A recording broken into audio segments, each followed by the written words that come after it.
경기도가 지난주 전도민 재난지원금 지급 계획을 공식 발표했습니다. 소득 상위 12% 도민 지급 예산을 경기도와 시군이 9대1로 부담하기로 했습니다. 부천시장 전화 연결해 추진 과정을 직접 들어봅니다. 19일 0시 기준 인천 지역의 하루 코로나19 신규 확진자가 발생 이후 가장 많은 153명을 기록했습니다. 경기도는 역대 두 번째로 많은 649명이 발생했습니다. 인천교통공사의 휴직 규정이 논란입니다. 질병을 얻었을 때 일반직과 업무직의 휴직 기간이 다른데요. 정규직 전환은 이루어졌지만 여전히 비정규직에 당시 차별이 남아있다는 지적입니다. 김포시가 코로나 여파로 어려움을 겪고 있는 시민들에게 공공 일자리를 제공합니다.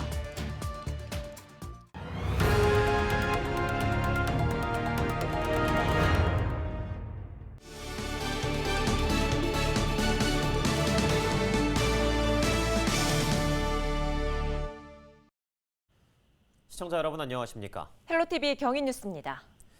형평성에 어긋난다는 비판에도 지난 13일 경기도가 전도민 재난지원금 지급 계획을 공식적으로 발표했습니다. 이미 추진 과정에서도 경기 기초지자체들이 각기 서로 다른 입장을 내놓으면서 관심이 집중됐는데요. 그 중심에는 부천시가 있었습니다. 장덕천 부천시장 전화 연결해 이번 경기도 전도민 재난지원금에 대한 입장과 구체적인 지급 계획 들어보겠습니다. 시장님 안녕하십니까?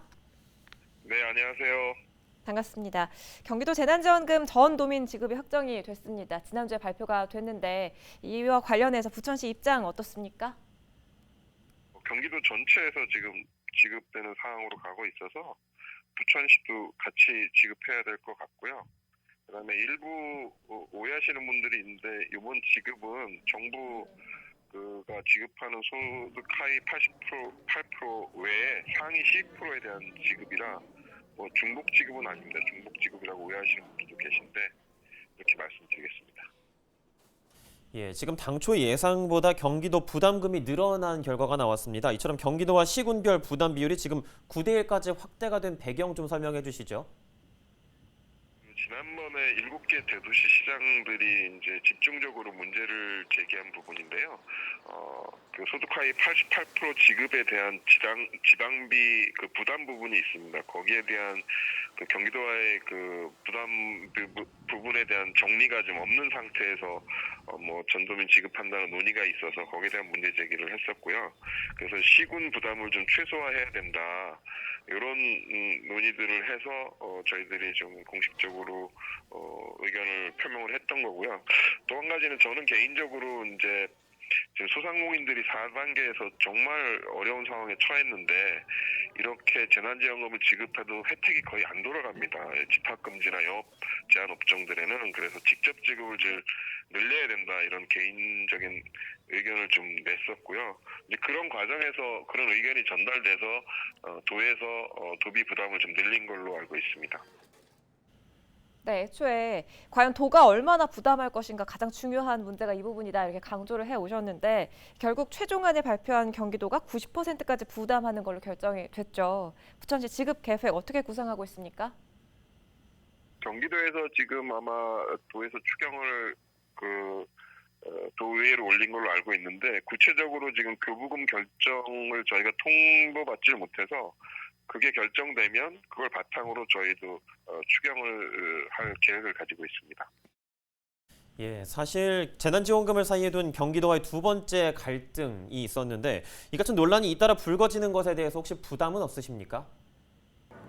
사실은 현장에서 보면 이런 재난지원금 정책 목표가 뭐냐에 상당히 좀 방점을 두고 봐야 되는데요. 아까도 말씀드렸지만 이 소비 촉진을 시켜도 실제 집합 금지나 영업 제한 업종에는 이 효과가 돌아가지 않고 오히려 그런 소비 진작이 필요 없는 곳들로 더 많은 돈이 흘러가거든요. 그래서 제가 문제 제기하는 건 그런 겁니다. 이렇게 어려움에 빠진 곳을 좀 직접 지원해야 전 국민 재난지원금을 주더라도 그 부분을 놓치지 말고 따로 직접 지원해야 이런 효과를 거둘 수 있다. 이런 면에서 제가 의견을 표명하는 거라 의견 내는 데 대해서 따로 뭐라고 하진 않을 것 같습니다. 예, 알겠습니다. 말씀 여기까지 듣도록 하겠습니다. 지금까지 경기도 재난지원금과 관련해 장덕천 부천시장과 이야기 나눴습니다. 이어서 다음 소식입니다. 19일 0시 기준 인천 지역에서 코로나19 신규 확진자가 153명 발생했습니다. 이는 코로나19 발생 이후 가장 많은 수치로 부평 지역 신규 확진자 수는 44명, 인천 지역 10개 군구 중 가장 많았습니다.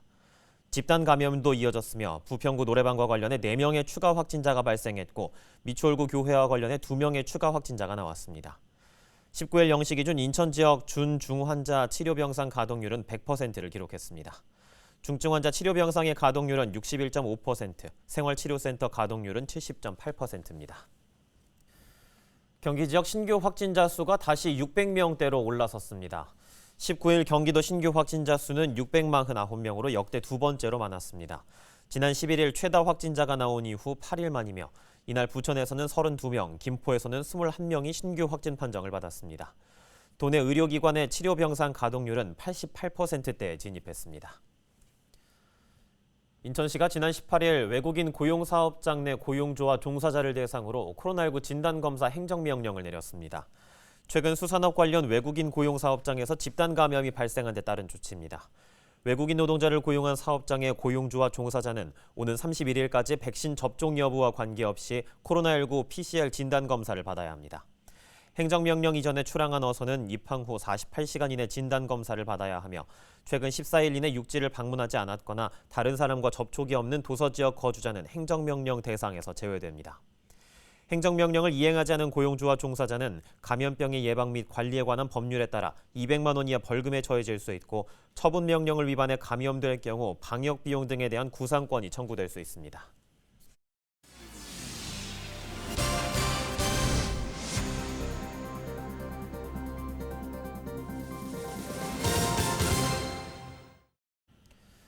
인천시는 지난 2013년 비정규직 없는 인천시를 선포했습니다. 인천시와 시산업공사공단의 비정규직을 정규직으로 전환한 건데요. 하지만 비정규직에 대한 차별은 여전히 남아 있습니다. 인천교통공사 이야기입니다. 장기 요양을 필요로 하는 질병을 얻었을 경우 정규직은 휴직할 수 있지만 비정규직에서 정규직으로 전환된 직원들은 회사를 떠나야 합니다. 이재필 기자가 보도합니다. 인천교통공사의 2019년 단체 협약서입니다. 신체, 정신상의 장애를 입었을 경우 1년, 업무로 인해 부상 또는 질병을 얻었을 경우 2년까지 휴직을 할 수 있습니다. 하지만 미화와 시설 정비 등 업무직 직원들은 이 휴직 대상에서 제외입니다. 임단협에서 정한 휴직을 보장받지 못하는 사람들은 정규직으로 전환된 비정규직 노동자들. 이들은 암이나 뇌출혈 등 장기 요양을 필요로 하는 질병에 걸릴 경우 퇴사를 할 수밖에 없습니다. 정규직으로 전환됐지만 여전히 비정규직 시절의 차별을 겪고 있는 겁니다. 보이지 않는 차별, 일반직과 업무직에 대한 그분들도 한 가정의 가장이고 그 한 가정을 책임지시는 분들인데 회사를 나갈 수밖에 없는 상황이 된다. 그러면 한 가정이 파탄이 날 수도 있다고 생각합니다. 실제로 뇌출혈 등 질병 진단을 받은 직원 2명이 휴직을 인정받지 못해 회사를 떠나기도 했습니다. 인천교통공사 노조는 올해 임단협을 진행하며 이 같은 차별 조항을 없애줄 것을 사측에 요청했습니다. 하지만 사측의 입장은 거절. 인천교통공사 노조는 직원들의 건강에 대한 내용인 만큼 차별 없이 적용해야 한다고 강조합니다.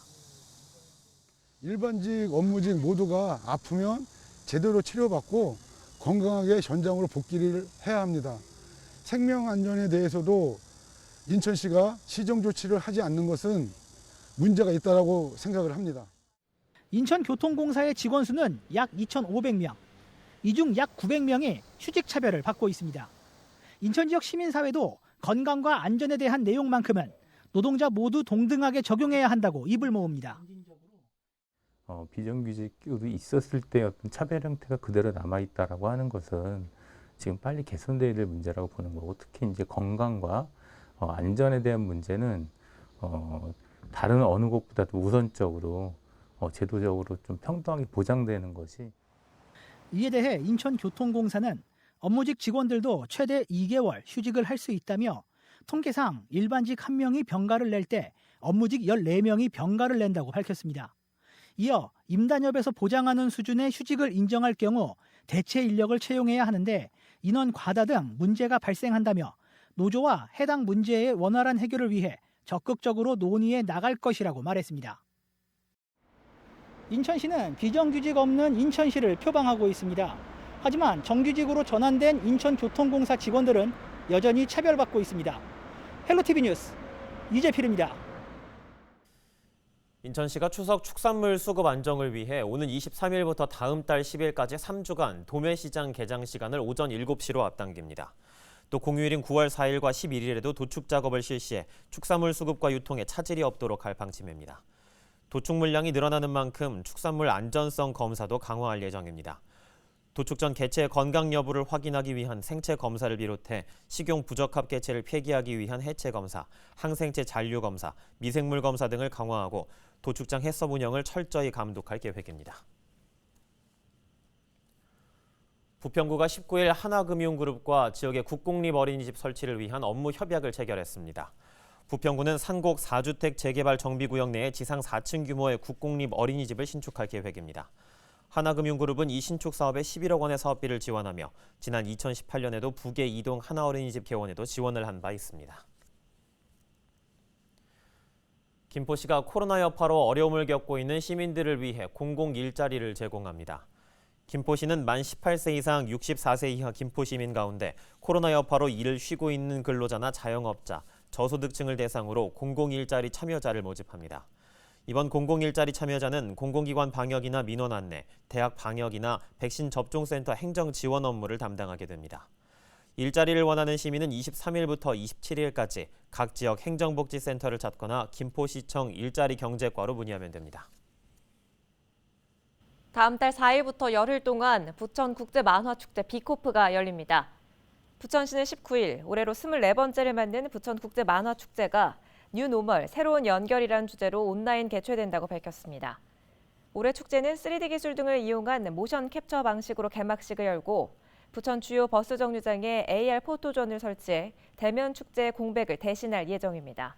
또 축제 기간 동안 나빌레라, 유미의 세포들 등 부천 만화대상 수상작 전시와 함께 경기 국제 코스프레 페스티벌을 비대면으로 이어갑니다. 지난 1998년 처음 개막한 부천국제만화축제는 6년 연속 경기 관광 대표축제로 선정됐습니다. 오는 10월 말 열리는 제23회 부천국제 애니메이션 페스티벌 비아프의 자원 활동가 비아띠를 선발합니다. 비아프 사무국은 최근 올해 축제 기간 동안 운영 지원, 홍보, 학술 포럼 등 6개 팀 19개 분야에서 일할 자원활동가 59명을 다음 달 22일까지 모집한다고 밝혔습니다.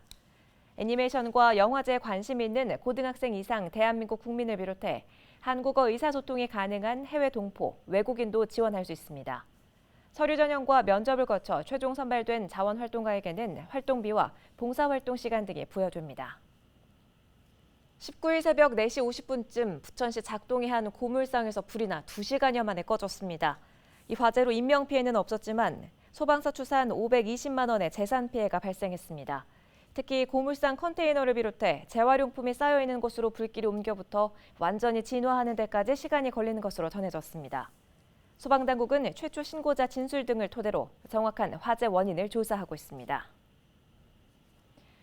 김포FC 소속 선수가 소아암 환자를 위해 머리카락을 기부한 선행이 알려지면서 지역사회 귀감이 되고 있습니다. 김포FC 소속 한의혁 선수는 최근 소아암 환자용 특수 가발을 제작하는 업체에 자신의 머리카락을 잘라 기증했습니다.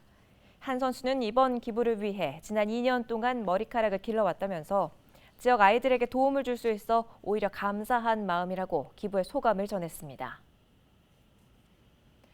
김포시가 8월 인사를 통해 조직 개편에 나섰습니다. 김포시는 이달 20일자로 6급 이상 100여 명과 7급 이하 200여 명에 대한 승진과 전보 인사를 단행했습니다. 또 160명은 신규 임용했습니다. 이번 인사에서는 직제 일부도 변경됐습니다. 저희 헬로티비 경위뉴스가 준비한 소식은 여기까지입니다. 저희는 언제나 지역민 여러분과 함께하겠습니다. 지금까지 시청해주신 여러분 고맙습니다.